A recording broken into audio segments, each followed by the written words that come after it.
आज झटपट मेथी बनवूया। इथे एक जुडी मेथी घेतलेली आहे मी धुवून स्वच्छ निवडून। कढईमध्ये 1 ते 2 चमचे तेल घेतलेलं आहे। याच्यामध्ये आपण 1 चमचा मोहरी आणि 1 चमचा जिरे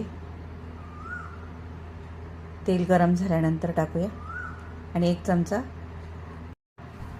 लसण पेस्ट घालायची। लसण हा मी मोठा कुटून घेतलेला आहे।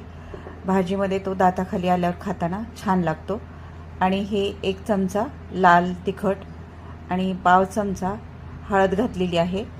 हळद हिरव्या भाज्यांना नेहमी कमी वापरायची, नाहीतर भाजीचा रंग हा पिवळसर पडतो। आणि ही धुतलेली स्वच्छ भाजी मी आता कढईत वरतून घातलेली आहे आणि 1 चमचा मुगाची डाळ स्वच्छ धुवून घेतलेली आहे। मोकळी भाजी करताना नेहमी डाळीचा वापर हा कमी प्रमाणात करायचा आहे।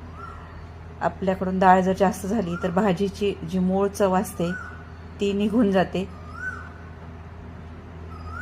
याला छान हलवून घ्यायचं। आता खालचा सगळा मसाला लागला पाहिजे भाजीला।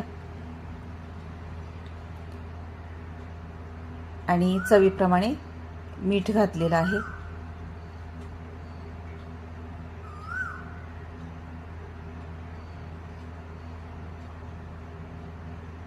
छान मीठ एक भाजी हलवून घ्यायची, एकजीव करून घ्यायची आहे। मीठ सगळीकडे लागलं पाहिजे भाजीला।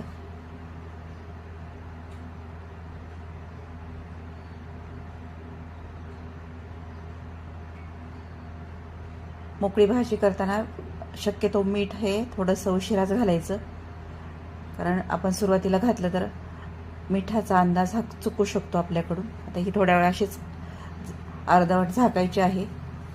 पूर्ण सतत झाकली तर भाजी पिवळी पडते। हे पहा, आपली भाजी तयार झालेली आहे। इथे तुम्ही शेंगदाण्याचं कूट 1 चमचा घालू शकताय, आवडत असेल तर। नाही घातलं तरी काही हरकत नाही। असंच भाजी ठेवली तरी खूप छान लागते। ही पहा, माझी भाजी आता तयार झालेली आहे जवळजवळ। चटपटीत आणि झणझणीत अशी ही मेथीची भाजी। इथे मी एक अर्धा चमचाच कूट घातलेला आहे, थोडंसं बाइंडिंग येतं त्यामुळे भाजीला। आणि आपली ही अशी मेथीची चविष्ट चवदार अशी भाजी तयार झालेली आहे। नक्की करून पहा।